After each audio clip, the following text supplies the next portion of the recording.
By the way, welcome in CP, the Fanchise, the face CP? of Knick fandom. How are you, man? CP is someone you can watch after every Knick loss and Knick win on YouTube. He's got. How long have you been doing KnicksFanTV now? Hold on, as long as Paulie turns on his mic for once. Yeah, Paul, can you turn the man's microphone on? It's on. Don't yell at me. Gee, show respect. Yes. All right. Yes. Check one, check two. How you doing, man? I'm doing well. How many years have you been doing KnicksFanTV? 8 years. 8 years? 2 years full time. Look at you, man. Yeah, 2 years full time. All right, what was I about to ask him? I was about to ask him something very. Oh, how are you? Are you doing well? I'm doing well. You know, the trains are running a little bit delayed, but I'm here, man. Here's the way I look at the trains. No one pushed you onto the track, so it's a win, right? Yeah. That's the bar? Yes. That's how I look at my train rides. I survived. I got to the next location. Jeez. By the way, real quick, before we get to the Knicks, the NBA, I want to reveal my brilliant NBA idea to CP that Sean and Loogie thinks is crazy. But we have an SNY fan choice poll. It's sponsored by Dunkin', the official coffee of Evan and Tiki. Which team will Vladimir Guerrero Jr. be on next season? Will it be the Mets, the Yankees, the Red Sox, or other? You can cast your vote at sny.tv/vote. First of all, Yeah. The All-Star game sucked. We're all in agreement on that? It was terrible. Yeah. What was your least favorite part of it? Jalen Brunson getting 8 minutes. That was it. 8 minutes for the starting point guard of the Eastern Conference All-Stars. That was a little disrespectful. What are we doing? What was the point of all the hype? You got to vote today, and today's votes are worth 3 times as much. All Knicks fans getting on me. CP, you got to promote the voting. The voting.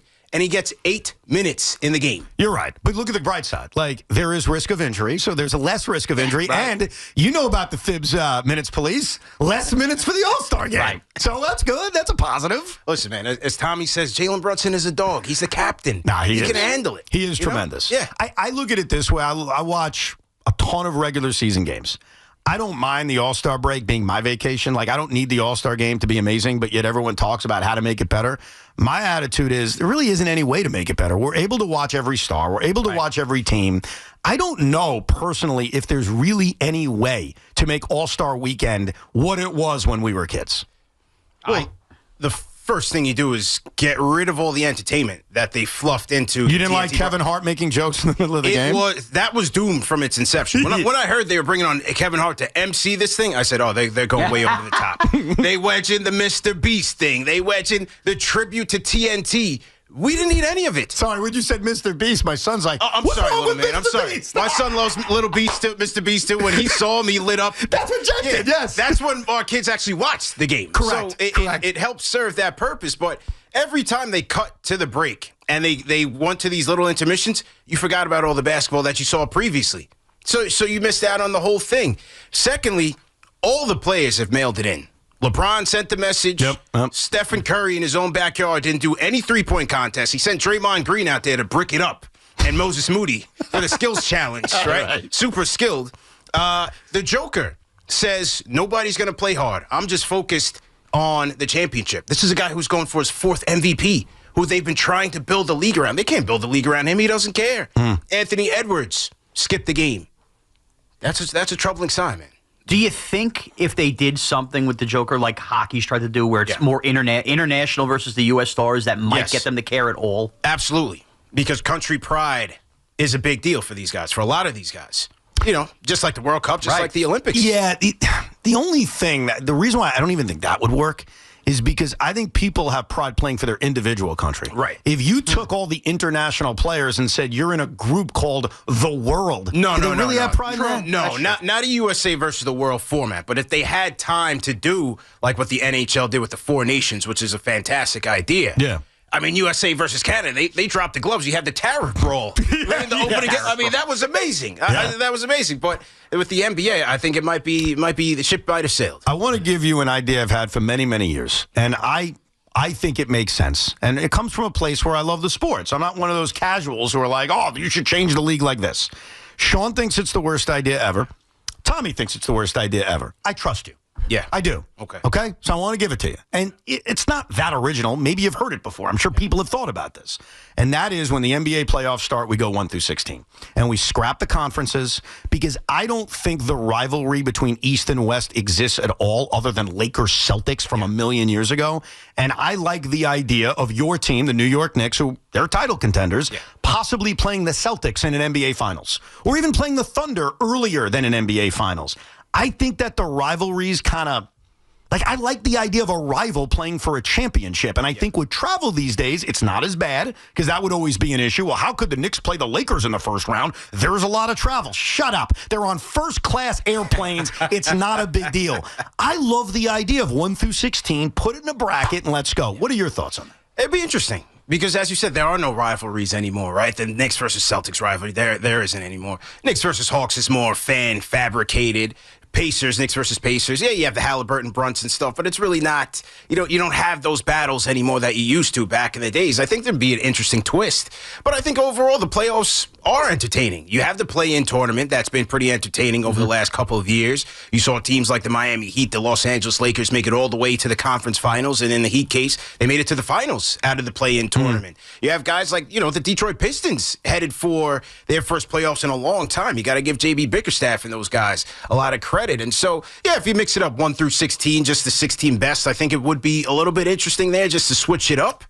I do think the travel and logistics could get in the way, though. What would drive me nuts about that, though, is, all right, Knicks make the playoffs, and they're playing the Phoenix Suns. Playing games on a Wednesday night for a Knicks fan where the game's not going to tip till 9, 10 o'clock in April is a disgrace, though. How would you balance that? You're going to watch it. That's true. That's how you balance it. So You'll stay up late to watch it. What do you mean? Station will take a million calls about what a disgrace it is. A Knicks playoff game's not tipping off till 10 o'clock at night. You're right. It's not ideal, but I just think, and I've thought this way in hockey too, like the conferences just don't mean anything. Like, they just don't. I mean, think about it. In a couple of years, we're probably going to have realignment with a team like the New Orleans Pelicans or the Memphis Grizzlies coming to the Eastern Conference, right? Yeah, it's logically going to happen, and I just don't think it matters because I don't think there's really a difference between East and West. And to your point, like, it's not fixing anything because the NBA playoffs are awesome. I don't think it needs fixing the way the All-Star game does. I just think it's a better idea. You know what I mean? Like, it's not, I need to do it. I think this would just be preferred, in my opinion. I do think the one-on-one challenge in the All-Star game would add to the hype of the playoffs. If you tack on the storylines. Think about this. You have Jalen Brunson versus Trae Young, one-on-one. Oh, it'd be tremendous. Set the storyline. And look, the NBA is going to do NBC for the All-Star game, right? Yep. You have NBC also has the rights to Saturday night main event. Call up Triple H, bring him into the mix, and let them hype this thing up. It would be box office. The one-on-one, we talked about this briefly yesterday because I remember as a kid the Hakeem Olajuwon, Shaquille O'Neal one-on-one matchup that was set, and then it got canceled because Hakeem got hurt, and it was supposed to be on pay-per-view. I don't know if the players would try hard or compete, but the idea, and you laid out a great scenario, Jalen Brunson versus Trae Young, let's go. Like, that's on. I want Mikal Bridges against Cam Johnson. I root for that clown, that fraud Cam Johnson for about 5 minutes. You didn't like Cam in the three-point contest? What a disgrace. He was so quick, you missed him. What a disgrace. You know what the problem with Cam Johnson is? Because I'm curious how you felt, because it's not that many years removed from you dealing with this. Cam Johnson said that any Net fan who roots against the team because of the tank, they're not real fans. And this is something personal to all of us. You are a Giants fan. Yes. I don't know how you felt at the end of the season, but plenty of Giant fans were rooting for losses. Absolutely. I remember the Knicks in 2019, the Zion Williamson year. Yeah. There were many Knicks fans saying, hey, we got to improve our lottery odds, even though the lottery gods seem to hate you guys very much. Yeah. Like, being a fan means rooting for the best interest of your team. Sure. And you're a great fan. Were you rooting against the Knicks in 19, or were you not in your blood? Was that the Maurice Zion year? Yeah, absolutely. Tank it to the bottom, because I thought, like most delusional Knicks fans, that we were going to get KD, Kyrie, and then get the number 1 pick in Zion, and then be walking down the Canyon of Heroes right after that. Right. But the basketball gods did save us on all 3 of those fronts, and they gave them to you. They bestowed all the bad juju on the Brooklyn Nets and the Brooklyn Brigade, your people. So I was happy about that. Fantastic. Yeah. It's amazing to think about your guys' turnaround. Yes. Like, when you think back to, when did you know? Forget about being competitive, because you guys were competitive in 2021. You got the 4 seed. You're in the playoffs. Yeah. When did you know, holy crap, this has really changed for us, and we're going to be contenders every year? Was it Brunson's early stages? Was it before that? When was it? It was Brunson's early stages, and it goes back to his playoff run with the Mavs when Luka Doncic was out with, I think it was a calf injury. That's right, and he played well. And he goes up against the Spider, and he torches Utah. And the rumors were they were rumblings in the earlier beginnings of the season, and that, the Knicks are going to go after Jalen Brunson. They did sign his father, Rick Brunson. And I was thinking, all right, good point guard. He'll settle things down. It'll be a reliable option to play off of Julius Randle, to be a sidekick to Julius Randle. Then he appears on that playoff stage, and he goes ballistic. And I said, okay, we might have something. And since then, he's just proven it and proven it. all the way into the Eastern Conference All-Star starter. Man. He's been amazing. incredible. He's been incredible. All 8 minutes, CP. All 8 minutes. all of the 8 minutes. Not his fault. Yeah. 36-18. I want everybody to put that in their head for a second. The New York Knicks are 36-18. That means they've won double the amount of games they've lost. Yeah. Are you happy right now as a Knicks fan? Yes. You're pleased with what you've seen in the first half? Yes. You would grade this first half A+, A-, B? Where are you? I'll put it at a B+ right now. B+. They're playing well. It's a brand new team. And if you factor all that into consideration, put into consideration that both Brunson and Towns starting on the All-Star team, both of those guys on the MVP ladder, what Karl Anthony Towns has done to transform this Knicks offense, they've been electric, number 2 offense in the league. Yet and still, they need to get their defense together, and they need to get healthy. So knowing that, what they've been able to accomplish so far, being locked in to the 3rd seed right now in the East, I think it's a tremendous accomplishment, given the lack of depth and the injuries that they've sustained throughout the season. Now, you mentioned the MVP ladder. I was having this conversation, I think, with Tommy off air. The MVP ladder right now has Karl Anthony Towns 3rd. I think it's SGA and Nikola Jokic ahead of him, which totally fair. I think SGA is the MVP of the league. I know Jokic is the favorite. My opinion, SGA. But Karl Anthony Towns is 3rd, and Jalen Brunson was something like 7th or 8th. Yeah. You watch every single second of the New York Knicks. I try to be independent about it. And in my mind, the MVP of the New York Knicks is Jalen Brunson. I don't care what the numbers tell me. I don't care where Cat is on the MVP ladder. And that's not me ripping him. That's just an honest opinion that, boy, you took Jalen away from the Knicks. Completely different. Do you agree with that assessment? Do you disagree with the MVP ladder? I have to put Towns up there. Really? We still have to respect Towns because I believe that the reason that these guys are number 2 in offense right now, a lot of it is Karl Anthony Towns. Number 1, what he's done to their 3-point efficiency, just being an outside shooting big. The spacing and the gravity of Karl Anthony Towns. The Knicks have now improved as a cutting team. Their off-ball movement is at levels that we've never seen prior to Karl Anthony Towns coming here. He's literally transformed the offense the way that OG Anunoby transformed the defense. I mentioned OG Anunoby, his cutting, Josh Hart, Mikal Bridges. When he opens that court up, all these other guys thrive off of Karl Anthony Towns' gravity and the attention that you have to spend with him. Jalen Brunson has been incredible. And if you look at it, his clutch numbers are moving up the charts. Yes. That's why he does deserve to be in that MVP conversation. I have an He's issue. Captain Clutch. I have an issue with you. Right. Yeah. I listen to you. Yeah. I watch you every day. Not every day. Because when you guys win easily, I don't want to watch you. But I was listening to you about 4 or 5 days ago, and you had a debate with, and please give me his name because I forget, and I don't want to disrespect the guy. Alex? Or Yes, Jay? Alex. Okay, Alex. Sorry. Alex and you had a very interesting debate. I was actually on Alex's side. Okay. In which, late in the Atlanta game, Cat didn't exist. Yes. They weren't feeding the big man. And I actually thought the same thing. I was like, you know what? Karl Anthony Towns can't be stopped at times. Yeah. Why does he disappear in this moment in the 4th quarter? And you disagreed with him, and you're like, hey, dude, Jalen's the captain. Yeah. I want the ball in Jalen's hands. Yeah. Okay. If you believe that, how the hell can you say Cat's the MVP? You just admitted in the 4th quarter of that game, screw Cat. Get Jalen the ball. I'm freezing him out because Captain Clutch Jalen Brunson is still a better decision maker and a more clutch player. That's what I'm going to say. Then he's the MVP. He's right up there on the ladder. I put him ahead of Cat in the 4th quarter. You're ready to throw him to the wolves. Like, I don't need him anymore. I still think that Karl Anthony Towns, even without him in the lineups, they still struggle. They struggle a lot to score, even when Brunson is in there. That's what I mean by Karl Anthony Towns. Look, they need both. They clearly need both guys, obviously. Yes. But to me, and maybe this is like my tiebreaker on this, late in the game, game's on the line. I want the ball in the hands of Jalen Brunson. Yeah. The guy's, like you said, he's Captain Clutch. Yeah, I gave him that nickname. I did. And it's a great nickname, by the way. You want to know why? Because it's true. Because you're right about it. I completely agree with you. And what's the nickname for the Cat? You call him the Big Bodega, but how about we call him the Big Disappearing Act? Am I wrong? You even said it. I don't need the ball in his hands in the 4th quarter. Get it to Jalen. Evan, this is where I got to back up CP. Go ahead. Is this any different than another sport in town with A-Rod and Jeter? You going A-Rod Jeter comp on Cat versus Jalen? Think about the MVPs that A-Rod won as a Yankee, but late in the game, who would you want the bat in the hands of, Jeter or A-Rod? And who was Captain Clutch? You buy that? You're a Yankee fan, CP. You like that comparison? If you're talking about that World Series run, I'm going to A-Rod. Well, yeah. A-Rod. Well, That's no, red hot. yes. Red but hot. the point is, for a whole season and who's clutch, it's two different things. Yeah. I don't think, unfortunately, either guy's going to win the MVP, obviously. Yeah.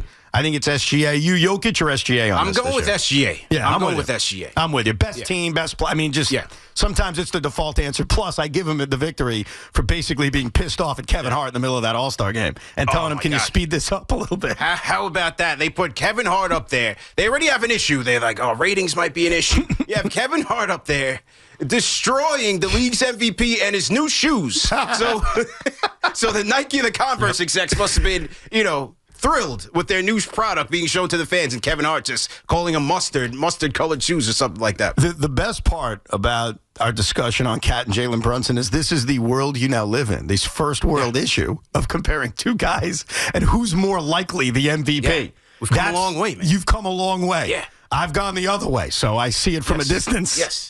We got more with CP, the franchise. I want to get into Mitchell Robinson and his return and the defensive issues this team has had. What are you giving me? I came bearing gifts, man. That was also another reason why I was late. If you may, I'll just pass it over to Mr. Robinson. He's passing something over to me. I got some for Loogie, because I know Loogie likes to rock the beanies, man. Oh, he's got a KnicksFanTV shirt. This is for Loogie, man. That's very nice. For the stretch run. And for you, Mr. Roberts. See, the problem is I like KnicksFanTV, but I'm not a Knicks fan. So if I put this on, am I selling out my team? No, you're a season ticket holder. Yeah. What do you wear when you go to these games? Nothing. I just wear a regular shirt. See, you're one of those people I have an issue with.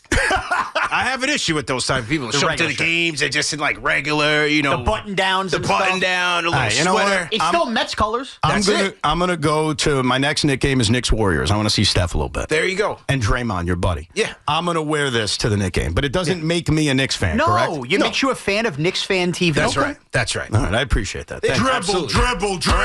I got you next time. I didn't know you were going to be here. I got you next time. CP, do not worry about me. Well, I shirt looks horrible. I'd never wear it anyway. That's a very nice gesture. Thank you for the shirt. And Tommy, look at what a sellout Tommy is. Yeah, Loogie's got it all, man. Bro, I saw Chuck D wearing it at the Knicks game the other night. I was like, I almost texted CP. I was like, my man, that's cool. That's pretty cool. Yeah. That is very cool. I did see that as well. Yes. Very cool. Well, thank you, man. I appreciate it. All up. Thank you very much for this. It's very nice. Yeah. Should I put it on now? Hey, this is now getting so awkward. That would be fantastic, man. He's going to take his shirt off now? He also didn't unplug his headphones first. He did not unplug the headphones. Now that's going to be a problem. There we go. There you go. That looks good, man. Nice screen print. Vibrant orange. I like that color. Yeah, you know what I like about the shirt and the way that fits? Oftentimes, Evan's shirts could be hit or miss based on his male breasts. And there's no male breastage in that shirt at all. Good fabric, CP. Good fabric. It is dad bod friendly, man. And it is Met color, so it does make me feel better. Yeah. All right. Thank you very much, my man. Yeah, sure. I appreciate it. All of man. All right. Let's get to this basketball team that you root for. Yes. Is Mitchell Robinson ever going to come back? Well, his team, they do a great job with the propaganda. They sent me. He was down at Vanderbilt during the All-Star break getting some work in. He looks slim and trim. I'm hearing that it could be around March, that he could be coming back, and they're going to need him. It has been a little bit concerning, though, I will tell you. Yeah, because the other concern I have is even if he does come back in mid-March, is he going to stay out on the floor? Because that's the biggest issue with him. Like, okay, he can come out and certainly add something to this team that they desperately need, but, can he play? Is he going to continue through April and May if the run continues? That's what you hope, right? Because at the end of the day, they're not looking for him to start.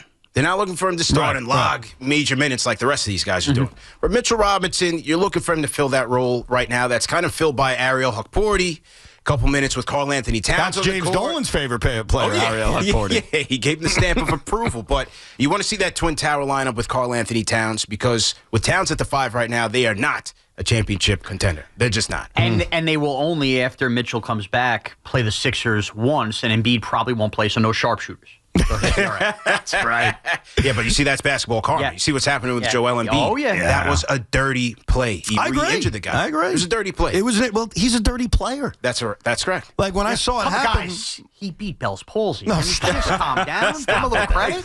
Joel Embiid has always been a dirty player. Yeah. It's been going on for a long time. So what he did against Mitchell Robinson was typical. Yeah. Now, if he's healthy, you said he's not going to start. Obviously, I agree with you. How do you think Thibs deploys him when healthy? You can go 2 big lineups. you can go offense, defense. There may be times where you put Karl-Anthony Towns on the bench and say, hey, put Mitchell Robinson in the middle there, OG Anunoby at the 4 once he comes back. I think OG will be back soon, right after this break.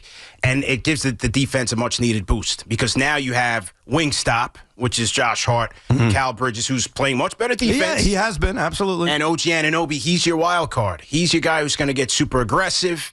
He cheats. He goes out there. He's going to get deflections, steals, blocks. And now you have Mitchell Robinson who's going to, one, keep opposing offenders out of the paint because that's where the Knicks have gotten into trouble. Be a rim deterrent. On the offensive side, hey, if there are nights where they're off, he's one of the best offensive rebounders in the entire league when healthy. So that's what you're going to need out there to help them for this final stretch. How do you explain when you look at Mikal Bridges and the kind of defender he's been, OG Anunoby, the kind of defender he's been, you call him Wingstop, Josh Hart too. How do you explain how bad this team has overall been defensively, especially against good teams? They can't cover for everybody, man. And the reality is they got two guys that can't defend. That is it. The reality is they have two guys. You know, most teams have one guy who you're going to cover for. But with the Knicks, both Brunson and Towns are subpar defenders. Brunson's a smart defender, but he loses a lot of that with his physical limitations. Towns, same way. He can't move laterally. You put him in the drop coverage, mid-range three-pointers, you're bombing away on him, or you're blowing right past him to the goal, and there's no backline defense that can help protect the rim. So that's the big issue with those two guys. You know, Mikal Bridges played a lot better at the point of attack, and he's taking on Jalen Brunson's toughest assignments, the toughest guards, the point guards, the shooting guards, and so that's tough. And Tom Thibodeau said, I think against the Hawks, you know, there's no other guy who's had to navigate as many screens as Mikal Bridges has to do on game to game, whether it's Trae Young, it's Tyrese Halliburton. So I think he's gotten a lot better there. Hart, he hasn't been that great. That's been another issue with Josh Hart. Guys have been kind of picking him apart. I'm not sure if it's the knee injury or maybe he's pacing himself for April basketball, but he's got to get a little bit better on-ball defense. But OG's the guy. Yeah, they need him.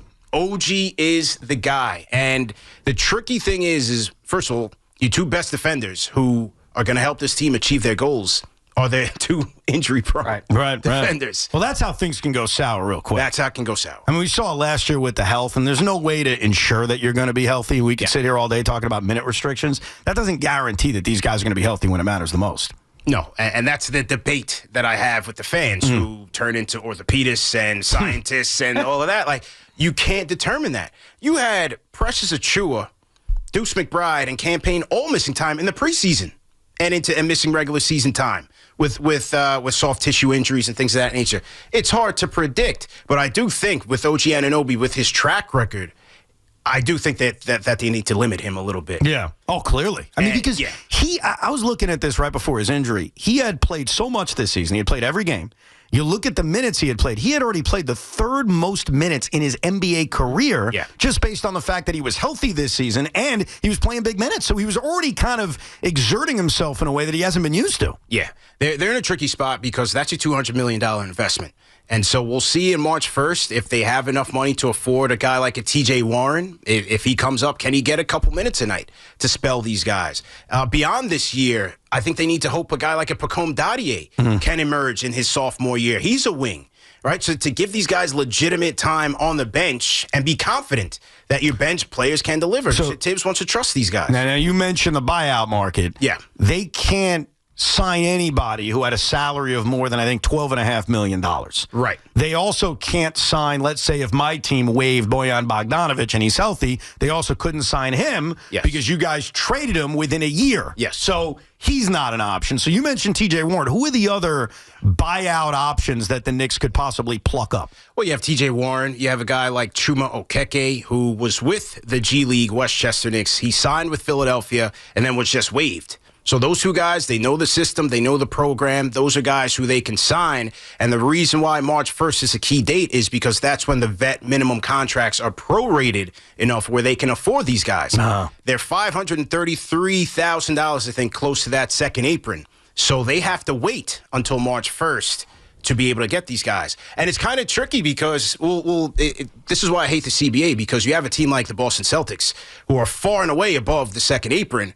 They just go out and get Torrey Craig off of waivers when he gets cleared because they're going to pay the tax. They're going to pay that fine. But the Knicks were hard capped at that second apron and have to wait until March 1st. Yeah, the new CBA is weird and confusing, to say the least. The bottom line is, and I've been saying this for a while with you guys, is that this is just your team. Yeah. Like, this is it. This is it. Now, next year, there are more avenues to improve this roster and improve the depth. Not that you're going to change the core of the team. Yeah. The core is the core, but right now, it's this. Can they win with this?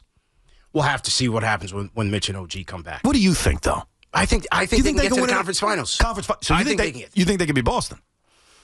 I think they can get there. If you think they can beat Boston, then they can beat Cleveland. So you think they can go to the NBA Finals? That's what you're saying. Let's go for it. What is your You're not saying that with confidence, though. Yeah, I'm looking into your eyes. Last time I came here, we had the Brunson Tatum debate. That's right. That's right. So I stand by that. So, okay, confidence or not. Yeah. If they get to that second round, they play the Boston Celtics, and the Knicks come up short, and it's another second-round exit, but it's the Celtics. What is your reaction? It's a great season. Really? It's a great because it's Boston? Because look at the team. Yeah, but you get to the same avenue you got to last year out in the second round. But you lost to the champs. That's not something to hang out. You lost to the champs. No, I mean, look, the reality is the Boston Celtics are the team to beat. They just are. I mean, we could sit here and talk all day about the Thunder, or the Cleveland. They got to go prove it. Yes. The Boston Celtics proved it last year. Yeah. They won an NBA championship. I don't know. The one thing I would disagree on is I don't know if I'd say it's a great season. I would say, we ran into a team that's better than us. There aren't many teams left that are better than us. They happen to be one of them. Anything is possible in the NBA playoffs. I agree with that. Guy gets hurt, could change everything. I talked about Miami's run to the finals. I talked about Miami's run to the finals. I talked about Indiana's improbable run to the conference finals last year. As a 7th seed, they made it. You just never know how things can play out. Teams can get injured. You may have a better matchup. You may play better. Their defense may come together with OG Anunoby and Mitchell Robinson and an improved bench playing better in this second half. I think they have a puncher's chance against Boston. What scares me is could they defend enough 4 out of 7 games against lethal shooters like that and the way they've defended the perimeter? Can they do that in 4 of 7 games? And that's where it becomes almost tough to imagine that they can do that against Boston. It's going to be tough. I mean, they got outscored by 80 points from 3 in those first 2 games. The opening night game against Boston and last Saturday, 2 Saturdays ago against Boston when Jason Tatum, you had 5 Celtics in double figures. Peyton Pritchard with 22 points off the bench. He's been big for them. Yeah, he's been great. He's been big. Yeah, CP, we're never going to get an honest answer out of Tommy, which is good that we have you here for that. Okay, so you call it a great season if they lose to Boston in the second round. Yeah. How many years, though, of doing this with the Knicks and losing in the second round? Is there always going to be a caveat? They ran into the Celtics, they're into this, before the fan base starts to go, this isn't good enough anymore? No, there's going to come a time when, the rubber's going to meet the road and they're going to have to answer for it. And the first person to answer for it is going to be the coach. Right. But he's gotten us here 3 years in a row now. 4 out of the last 5 years. We were in the dark ages for the last 20 years. I'm enjoying this time. No, you should. I'm enjoying this time. We have 2 All-Stars. They're 3rd seed in the East. They're going to be back in the playoffs. Most likely they'll play either the Pistons or the Pacers in the first round. They should have a favorable matchup there to get to the second round.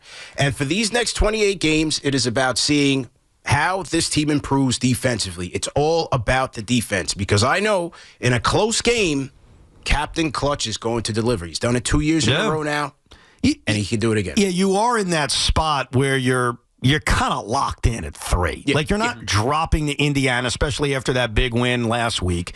You're probably not catching Boston, though it's not entirely impossible. But even if you do, you're still in that same spot where you're facing the Celtics in the second round. Yeah. So you kind of are in that spot where you got to go through Boston early. Would you rather face Boston early or Boston later in a conference finals? Well, certainly later, when these guys are a bit worn down. That's my thing. They've also played a lot the last 3 years. They played a lot. Yeah. So the later, the better. But we don't dodge the smoke. We're going to be ready. They're going to have to man up. But I'm going to tell you the key. Yes, it's going to be the defense. I need your guy, Mikal Bridges, to answer the call. My guy. We need the guy who we traded 5 picks for. Yeah. And Josh Hart keeps saying it doesn't matter until we win the championship. Well, he's the key to them winning the championship. I agree with that. He's the key. Do you regret that trade? No. Not at all? He hesitated, though. No. Hesitated because you wonder. You wonder what other star-ish player becomes available that you could have used those assets on, especially in a world in which Luka was basically traded for the corpse of a formerly great player and 1 first-round pick. Yeah. I get why you question that. There's only one other person who I wanted to trade for in the previous offseason, And that was your guy, Kevin Durant. Kevin Durant. Knicks fans thought I was crazy. I said I would pack. This was before they traded Julius for Towns. Right. I said I would pack Julius's bags today to bring Kevin Durant in here to help us win a championship. The problem, I thought they could. The problem with KD, and we see this now, is he's still a tremendous player. He can't stay healthy. Can't stay healthy. And that's going to be the story of the rest of his NBA career, because he kind of gives me the vibe of a guy that's going to play forever. Yes. Like he's going to play until the wheels come off. Like I think he'll have a second tour of duty with my team. He may get a tour of duty with your team. I think he's going to bounce around the league and just keep playing. He is. But he's excellent. He just can't stay healthy at this point. The reason I say I would do that trade is because they made the investment to raise the ceiling in a team that is still young. Yeah. All in their prime. Brunson, Hart. Now, Hart plays a game where he's going to deteriorate because of the way that he plays. He plays a physical game. Karl-Anthony Towns still fairly young. Mikal Bridges is still fairly young. Like, they can lock into this team, into this core, if they choose to keep them. Now the challenge is the tweaks around them to build on that depth. Hope that your draft picks improve. Hope that when you get the vet minimum contracts or the mid-level exception contracts that you can strike gold and really balance your roster, because that's what these top-heavy teams are having challenges with right now. Yeah, that's the challenge of the new CBA. It's a challenge of the new CBA. That's why, like, they have this window for a few years where Jalen's not making crazy amount of money. Obviously, Cat is, OG sort of is, but Mikal isn't. And they got to hit over the next few years. So what's their window in terms of years, in your opinion? I'll say 3. Yeah, I agree with that. 3 years. A 3-year window. 3 years. Within that time, you may have a new coach. Maybe they go get Jay Wright to finish the job. That's everybody's thing. When everybody wants, because it makes too much sense. It makes too much sense. Go get Jay Wright. Call Johnny Bryan or something like that. That may happen, right? The coach is the easiest domino to fall when you're trying to achieve your goals. If they lose in the second round, which let's just face it, is the likeliest scenario. Doesn't mean it's definitely going to happen. It's sports, you never know. But you look at the way things are laying out, it's the likeliest scenario. Do you think we're all going to get calls for Dibs has got to go, and it's going to be basically blaming him? He can't win the big one. Look at his history in Chicago now with the Knicks. You think he's going to be the guy who gets most of the blame? He gets most of the blame after Game 10. He does. That's true. Just you tune into KnicksFanTV after every loss, right? Yeah. There's always somebody that's saying, this coach isn't it. He's not our guy. So there's always going to be I'm not those convinced calls. he's the guy either, but it doesn't mean I would move on from him. You know what I mean? You get him to the second round, you put some money in Dolan's coffers, I don't think they're going to make a change.